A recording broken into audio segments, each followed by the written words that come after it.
Wow, naide guys man, Dotma CHC Hospital देरबाय बेनि खोलाहा कन्स्ट्राक्शन सोलिगासिनो दङ नोंथांमोना नायनो हागोन कन्स्ट्राक्शनखौ स' लोगोफोर नोंथांमोना नुनो मोनबाय दिनै Hello everyone once again welcome back to the channel दिनैनि गोदान भिडियोआव नोंथांमोन बयखौबो बरायहरनाय जाबाय लोगोसे नोंथांमोना दिनै Dotma CHC Hospital सिगाङाव दंखायोमोन बेनि उनावहाय देरसिनै एबारनिफ्राय बे गोबां फेसिलिटि फैसिगोन बे हस्पिटाल कन्स्ट्राक्शन सोलिगासिनो दं दा हस्पिटाला बे सिगाङाव थानाय हस्पिटालनि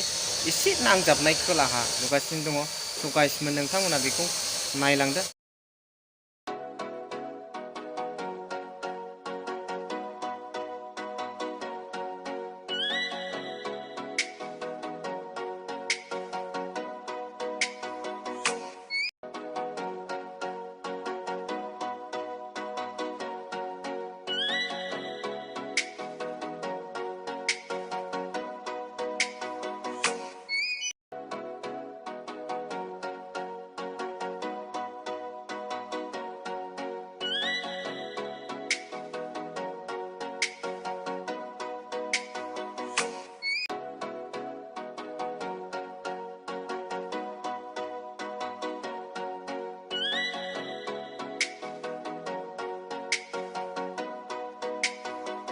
देनां नुबासो मिन्थिगोन गाइसमोन बेफ्राव मा रुम जागोन नायलांबाय थादो खामानि मावदों गाइसमोन दावरावथार नोंथांमोननो खोन्थाबाय ओरै गोजौआव लहानि दंफां होआखै लहानि बानायगासिनो दङ खुमुदा नायलांबाय था गाइसमोन डेक'रेशनखौ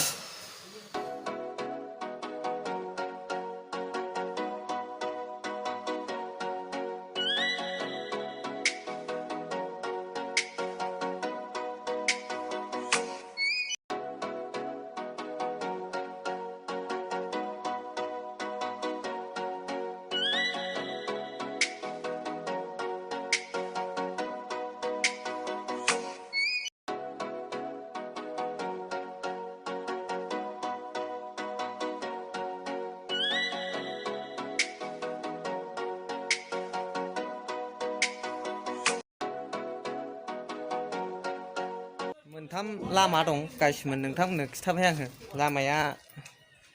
मोनथाम दोंथाम मा जायो मा सिस्टेमनि जायो बेखौ जाथारबासो बुजिसिगोन हेल' लोगोफोर बावहाय आङो हेड मिस्ट्रिखौ लोगो मोनदों दा बिथाङा बिराद बेस्थ' बेखायनो बियो दसेल' रायज्लायनानै थांबाय दा फैबाय थानाय समावहाय